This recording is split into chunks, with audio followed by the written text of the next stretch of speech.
6 years ago. So just a little bit of the pressure, that's all it is, on Gareth Bale. But is it a one-man team?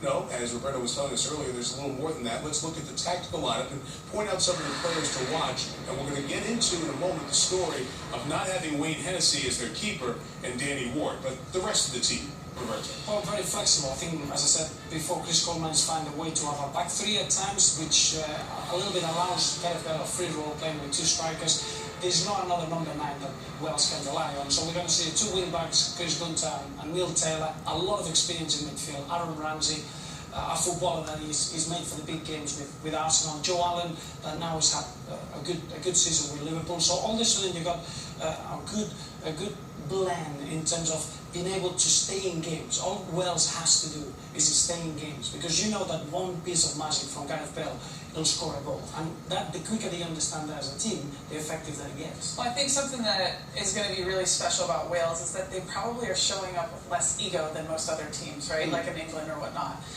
They want to make Bale as good as they possibly can make him. So they're going to support him in any way they possibly can. And it's not very often that you can get a bunch of men to support another man, you know. And I think that that's just going to make this team even better, and it's going to make it more special for them down the line. I want to spend a few seconds here on the story with the keeper. Hennessy has been the national team keeper for a decade, played well in the Premier League this year, so he is now out because of a back injury. It's a last-minute thing, and in comes a very young, inexperienced keeper in Ward. How do you think that will impact what happens here?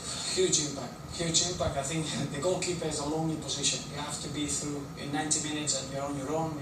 You just rely that the first action is going to be a good one. He's got no experience whatsoever. He's only played 7 games in English football, none of those in the top level, and he's played 21 games for Aberdeen.